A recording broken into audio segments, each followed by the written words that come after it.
OK, donc on va débuter la séance. Alors, bonsoir tout le monde. Bienvenue à cette séance ordinaire numéro 5 du 29 mai 2023.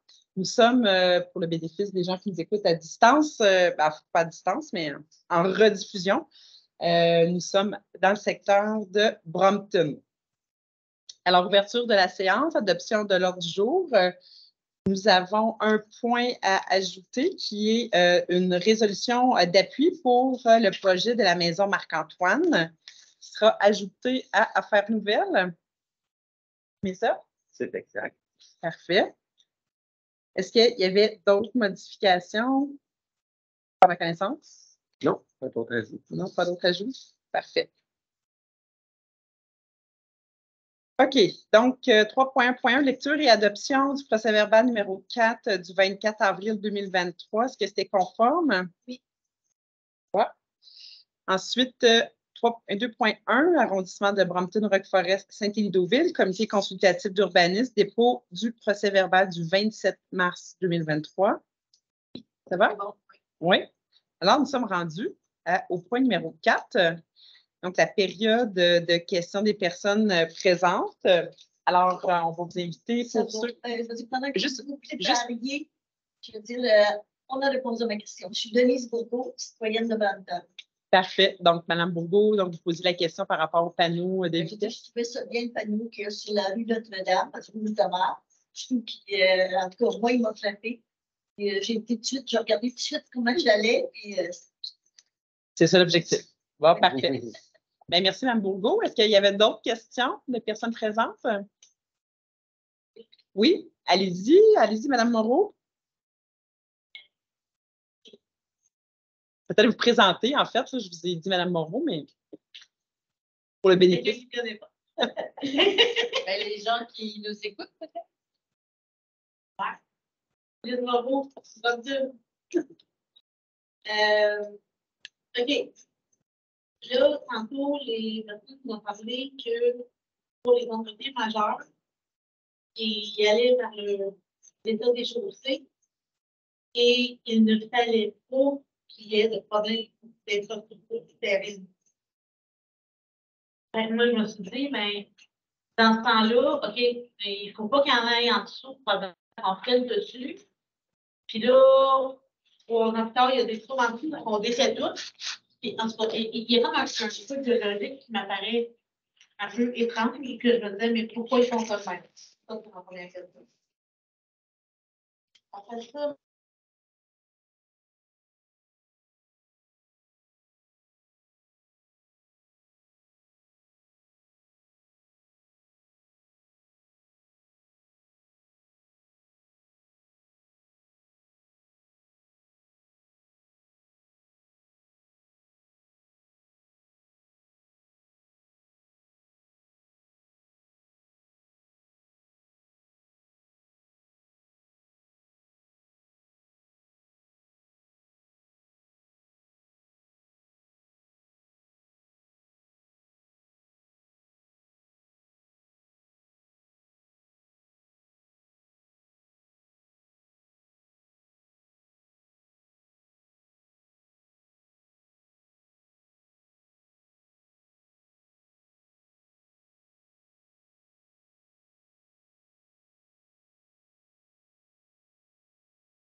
Donc, il y avait aussi tout à l'heure un comité consultatif d'urbanisme, celui du 29 mai. Il y avait 2 dossiers qui ont passé d'un 6.2.1, une demande d'approbation PIA R d'implantation et d'intégration architecturale résidentielle de moyenne densité R René Lévesque au 5125 et 5147 boulevard René Lévesque.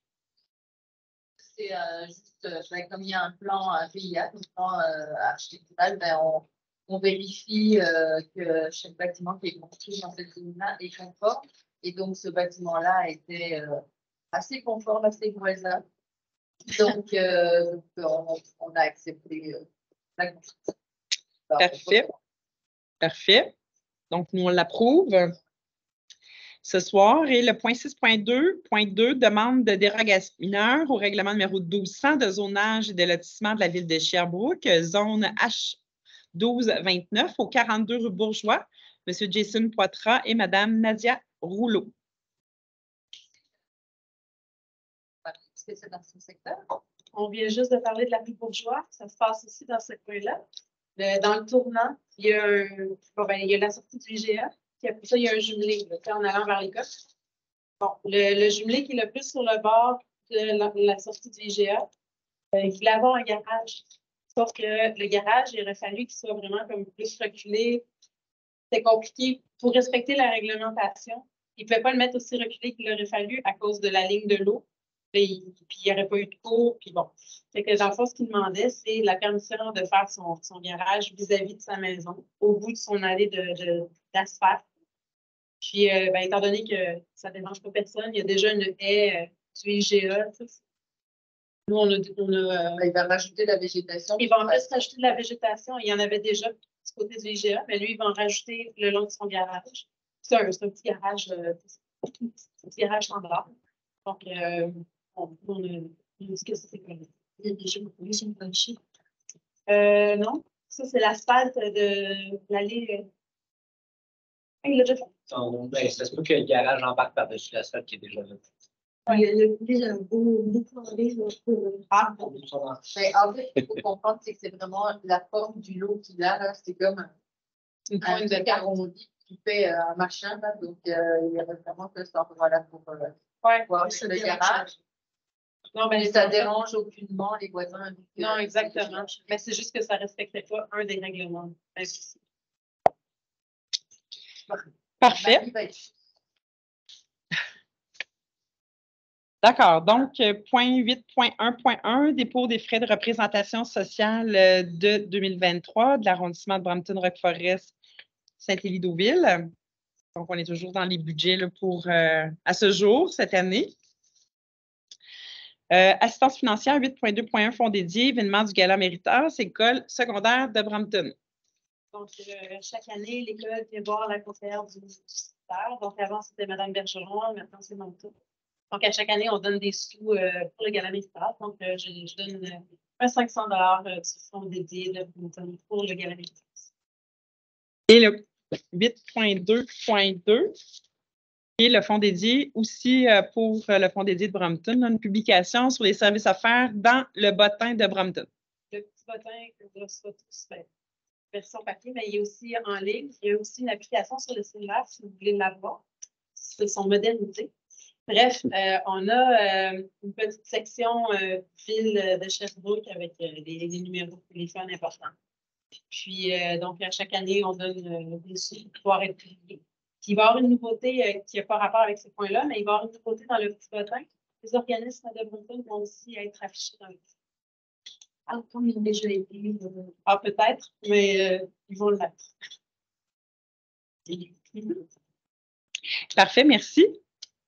Donc, le 8.3.1, autorisation et signature des conventions, programme de budget participatif 2023 pour l'arrondissement de Brampton-Rock-Forest Saint-Élie-Deauville. Donc, on donne notre approbation. Là, il y a eu des appels à projets là, pour le budget participatif et on donne les autorisations là, pour les signatures de convention.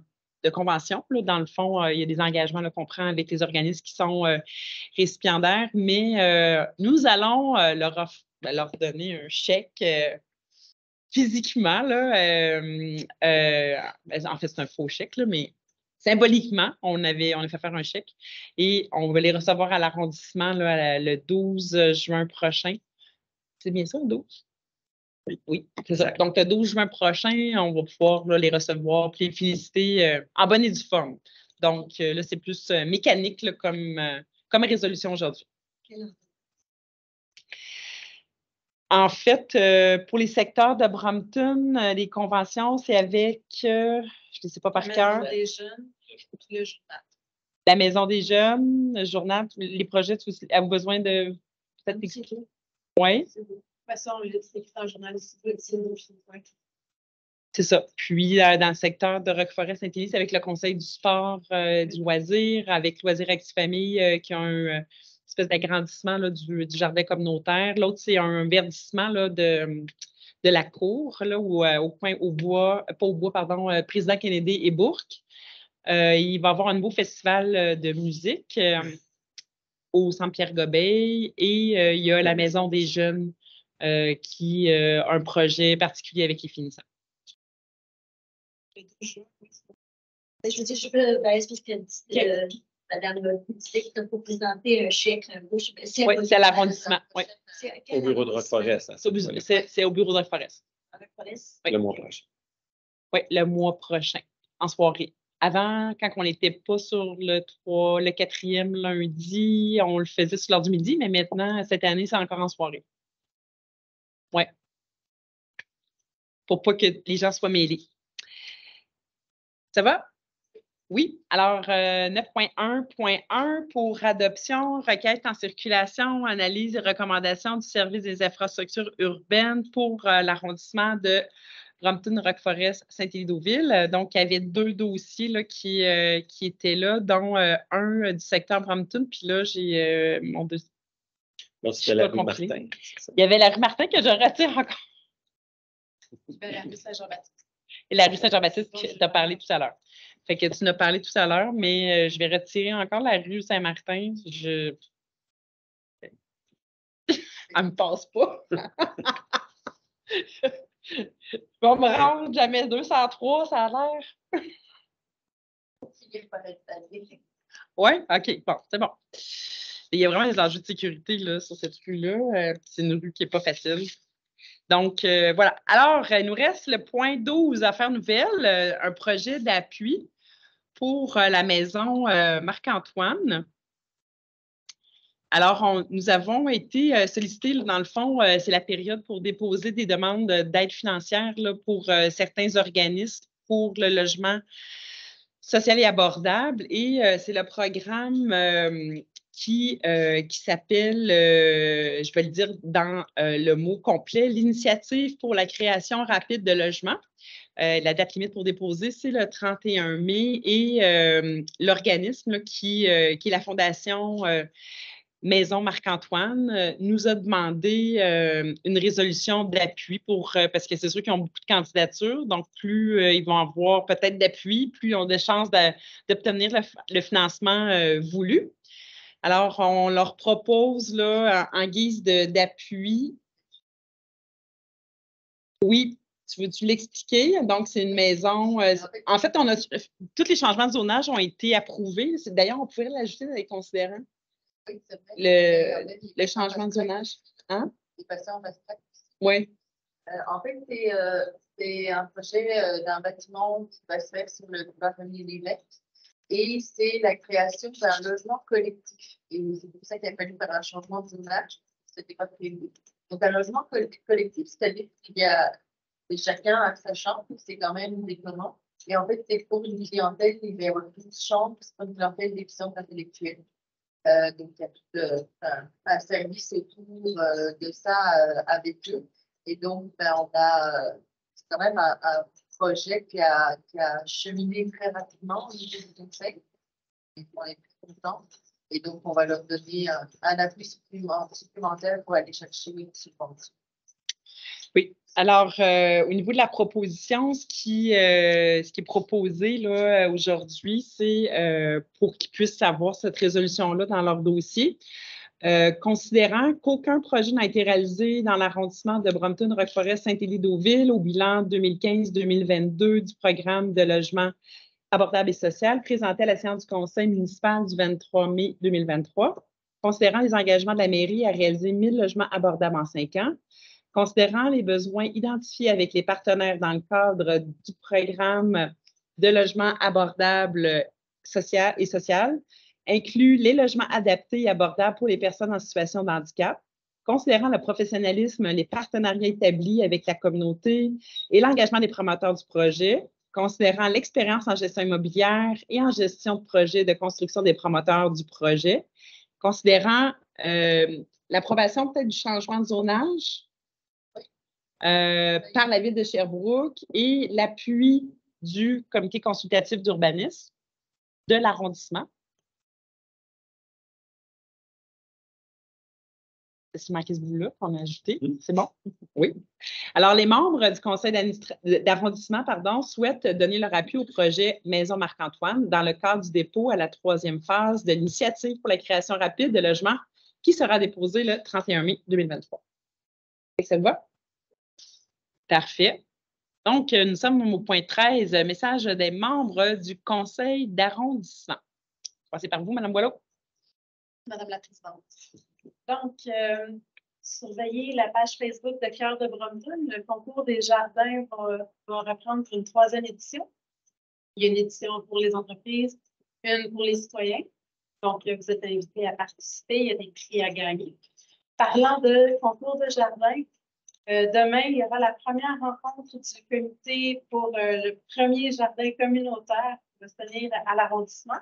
Si jamais ça vous intéresse, vous viendrez nous voir après la séance. Donc, je suis vraiment contente de voir qu'il y a des citoyens qui se mobilisent et qui ont envie de faire participer, de participer à la création de ce jardin communautaire-là. C'est vraiment une belle idée, puis la population va pouvoir en bénéficier. C'est un terrain qui est vague en ce moment, donc c'est vraiment une belle initiative. Je suis contente. Puis, la campagne Maurice 40. Si vous voulez participer, Mme Bourgault en a parlé tout à l'heure. On a des pancartes ici en bas, il y a 4 choix de couleurs. Donc, le principe est simple. Dans une zone où, dans un quartier résidentiel, ça roule à 50 km/h, c'est la règle. On met ces pancartes-là sur son terrain pour demander aux automobilistes de rouler un peu moins vite, de viser 40. L'année passée, c'était la première édition. Les pancartes étaient un peu moins voyantes, mais après, vers l'automne, quand on a enlevé les pancartes, on a mesuré dans certaines rues qui étaient problématiques si les automobilistes avaient changé leur comportement et effectivement, il y avait eu un impact. Donc, on récidive cette année avec des pancartes plus colorées, plus voyantes, plus grosses. C'est gratuit pour les citoyens. Donc, je pourrais vous en chercher tout à l'heure. Vous viendrez avec moi. Vous en donner si ça vous intéresse. Voilà. Merci. Merci, Mme Lefebvre. J'avais pas beaucoup de messages. C'est qu'effectivement, les gens sont friands de nos panneaux muscatons. J'en ai distribué 45 la semaine passée, ça avait parti. Et puis, en fait, je vais faire un petit plaidoyer pour le chemin Godard. Il est très au courant du dossier. Le chemin Godard, il y a une partie qui est sur l'asphalte et une autre partie qui est sur la terre. Et là, on a un problème de poussière qui est invraisemblable. Et avec les changements climatiques, ça arrive plutôt dans la saison. Normalement, la poussière, c'est prévu pour fin mai. Et là, dès le début mai, c'est un problème. Donc, je me sensibilise à mes collègues parce qu'à l'exercice budgétaire, il va falloir demander un petit supplément. Il y en a plusieurs, il y a vraiment des problèmes comme ça. Et notre arrondissement, on a beaucoup de ce genre de trucs. Donc, il va falloir s'adapter au changement climatique et faire des choix avec ça. J'espère avoir votre appui. Voilà, c'est mon message. Mme Robichaud? Je n'avais pas de message en particulier. Je voudrais juste faire une correction. Ce n'est pas le premier jardin communautaire dans l'arrondissement, mais dans votre district, il n'y en a pas là. Souvent, vous nous le dites là, quand on parle d'arrondissement. Donc, il y a déjà un jardin communautaire dans un autre district qui est dans l'arrondissement, mais pas dans le. C'est tout. Puis un jardin solidaire. Puis un jardin solidaire, exact. Est-ce que vous savez la différence entre les deux? le jardin communautaire, les gens ont des parcelles de terrain qui louent et jardinent pour leurs parcelles de terrain. Et parfois, il y a aussi des parcelles collectives, mais c'est plus on va dire ça comme ça, un enclos, là, un espace limité. Alors que le jardin solidaire, c'est dans un parc ouvert où n'importe qui peut arracher les mauvaises herbes, n'importe qui peut arracher un cocombe, une tomate en passant. Donc, c'est à la communauté à l'entretenir et à le cultiver et à en bénéficier versus l'autre. Donc, celui-là, il est au... jardin solidaire, jardin public, c'est peut-être similaire, je dirais, là, parce que c'est le terme qu'on utilise. C'est ça. C'est peut-être un terme, mais celui-là, il est au parc Thérèse-Lecomte, alors que l'autre jardin qui est communautaire et collectif est en arrière de l'église Saint-Roch dans le Vieux-Repentis. Parfait, merci. Donc, peut-être, moi, pour mon mot de la fin, je vais chaleureusement, en fait, très chaleureusement remercier Loisirs Actifamille qui a organisé la première édition, j'espère que oui, que c'est la première édition, pas la dernière, de la Festive, qui est une nouvelle fête au Parc Mi-Vallon qui a eu lieu ce samedi, puis ça a été vraiment un franc succès. Il y a eu beaucoup de monde, beaucoup de monde.